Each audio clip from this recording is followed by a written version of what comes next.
I've not got a formal presentation, I've just got a slideshow. So I'm quite happy to kind of be quite fluid with that. So if you do have a burning question that you just want to say, what do you mean by that or whatever, do feel free, if I can see you, to just wave at me and shout it out. What would also help me is to get an understanding of who I'm speaking to, so I can get a sense of what you want to hear from me.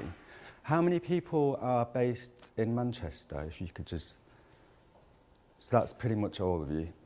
How many of you are therefore familiar with Islington Mill? I don't need to describe it so much. Great, fine.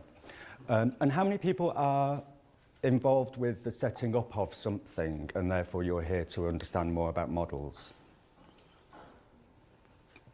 Okay, I wonder what the other is doing, because it is about model. But great. Cool, I'm going to split my talk, and it is just a talk, into 3 rough sections. One, how Islington Mill came about, which will involve a little bit about my motivations, where we are now and what role we see we play, and then perhaps a little bit towards the end about some plans that are being shaped right now. I'm just going to set my phone so that I don't inadvertently ramble over my allotted time. Cool. I found recently on reflection that it perhaps is worth talking a little bit about me and where I came from. Is that something you'd like to hear about? As a 44-year-old gay man, I was brought up in North Manchester, in Middleton, in the 70s and 80s, in what was quite a hostile environment to difference. I also kind of, as a teenager, and again, my sexuality feels like it's important, strangely, in how I've ended up setting up a building, because, you know, in my teenage years, it was the 80s and the AIDS crisis was hitting in, so I grew up to a soundtrack of Bronski Beat and the government's very helpful Iceberg and Gravestone ad campaign at the time. I think those two things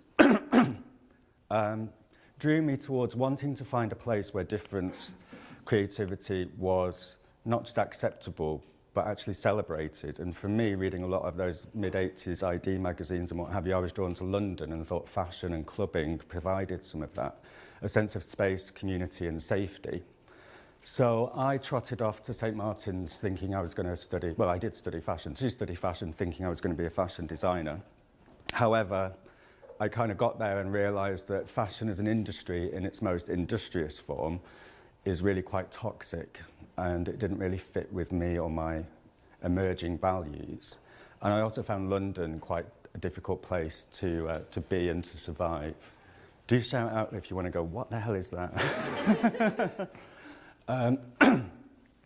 So there I was in London thinking, I'm not sure I want to do this. I returned to Manchester, this is the mid-90s, thinking I've learned something, I'm supposed to set myself up as something, but knowing that my view of the fashion industry was perhaps not that career route. And what I found in Manchester is there was a lot of artist studios at the time that had been set up predominantly as cooperative groups, mainly in the 80s, and they were very defined by media. So there was Sigma, the sculpture studio, Hotbed Press print studio, Massa was specifically a painting studio. So me coming into the landscape, in theory, a designer, I didn't fit with that. There was one studio, Object Studios, that did have a spread of practices in it. So I did find myself there, but I lived in Salford and looked outside my... Has that stopped?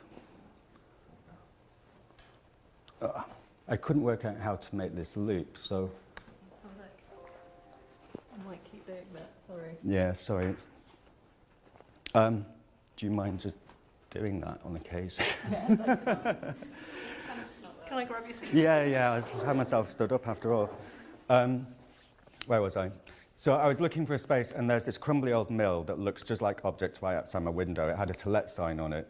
It was totally derelict. Nobody had been there. It looked just like that. That was my view from the window. So I approached the building and said, could I lease a floor, which they were very surprised to hear because no one else wanted a totally derelict floor with no power, full of pigeon shit and just general 30 years worth of rubbish. As soon as I did that, I did move in, and not long after, a for sale sign came on the building, and I was like, I've just cleared out all this junk, and now I'm going to be displaced. There were other displacements happening at the time. Massa had to move from its location, and Rogue was just being formed as a response to those moves. I kind of got a sense that unless there was kind of this sense of safety and security, as I say, for me, as a person, to be able to build a community that I felt I could be comfortable within, that to put all that work in, it needed to have a long-term, stable and safe environment. So that's why I mentioned all that stuff about where I came from, because that suddenly seemed, I didn't realise it consciously at the time, but I've subsequently reflected on it and thought, actually, maybe that is what kind of created this quite bizarre situation where I was determined to keep this building and keep it going. Also, I felt totally unemployable, so I didn't know what else I would actually do. So it kind of provided a potential to build a life that might work for me, and if it might work for me, it might work for other people as well.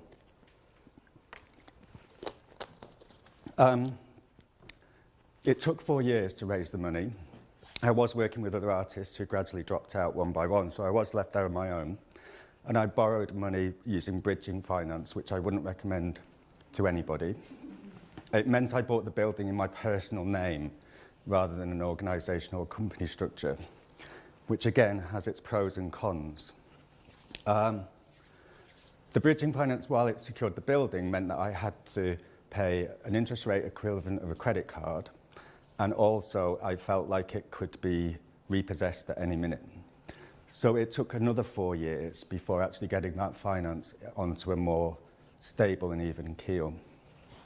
But the first thing I did was invite artists in to use the space. So you might see Susan McMurray's installation of feathers in the attic, and there was just a poster of the thing called Chapel Street Open. So it was about inviting artists to come and use a range of derelict spaces in Salford, and we did a week-long festival. And that became a model that we only did it for 2 or 3 years on very little money. But in 2004, when I managed to refinance the whole building, I also met Maurice Carlin, who's now my partner and co-director. And he came from a music background, so he borrowed the model of using derelict spaces and then putting artist-led projects into it, but in a music frame. So that became Sounds from the Other City, which has just happened, and it's been in its 14th year. Once we had more stability, I was able to convert each floor into studios. So there's now 50 studios there. And because of the music influence, we also introduced the venue. We had to... There were also other buildings, you might have seen the outer buildings there. They were converted initially as somewhere for me to live because I was living in the building. I'd combined my live and work right from the time that I had access to the building. And I guess that's quite a unique situation because everything we did kind of became very personalised. It became very 24-hour, and it became quite fluid in that sense. Where does work and living start and end? The example of that was in the house that I was living in. We ended up setting up a B&B, so that's it there.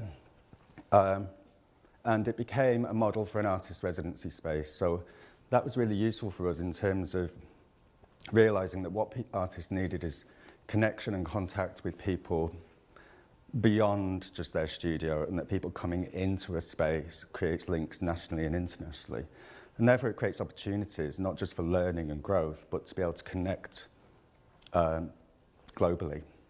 So that became a really interesting thing, but you saw the quote there from Basil Jett in the Times suggesting that as we all look for new models, all galleries should have a B&B in it. I question that quite a lot. I question it because we'd never had public funding, so we have had a financially stable model, but has it enabled us to really be able to focus on why we're there and what it is that we do for people? And I think the answer of when you're kind of making a business function and those kind of pulls and drivers, it does take you away from your artistic mission. So we had been very responsive in terms of adding bits of infrastructure that we thought missing, so a venue, a music festival, a B&B, as well as studios and a gallery and project space. But it lacked focus and direction, I guess. I was lucky enough to do the Claw Fellowship 2 years ago, and that was the first time I could actually not be based in Islington Mill. So that was massively important for me as a period of reflection and growth. And I guess what's come out of that, as apart from the other stuff that I mentioned earlier, was around what we do is help build people. We help people learn and grow and develop and achieve their potential, hopefully, or achieve their potential with a view to building a life that works for them. And I think in terms of practice, we see now a big shift in practice. So those boundaries that I mentioned earlier between visual arts, music, fashion, whatever it might be, many of the people that are based in Islington Mill move fluidly between those things quite easily. Socialising and connecting with people has always been a big part of it, and therefore having the venue and other people that live in the building kind of really adds to that. Where should we go from here? How am I doing on time, my things? 5 minutes. 5 more. Cool, so the next step is our capital plans, which is to take the B&B out of my home, put it on the top floor. So that has been quite an ongoing, long process. Again, I'm not sure it's a process that I would recommend. But it will kind of formalise that kind of learning and development within the structure of the building. Maury set up the Islington Mill Arts Academy in 2007 as a peer-led exercise and a response to the the student fees that were introduced there. Can you develop an artistic practice outside of the institution or university if it's based in context? So we're looking now at the way that Arts Academy might grow and take on that residency space, because putting learning and development more at the heart of what we do has become clearer. The other thing that is just coming up this year is Salford, and some of you will know, has suddenly got cranes all over it. For 10, 15, 20 years, there's been barely anything that you describe as regeneration, despite being a regeneration area. And then suddenly, in the past 2 to 3 years, it's gone absolutely insane, which in terms of safety, security, and what landscape are we in, can feel quite threatening. A practical version of that is we were getting noise complaints for our venue. I'm not going to go into that, it was all resolved. But it did mean that these warehouses behind are a prime spot of development opportunity for Salford.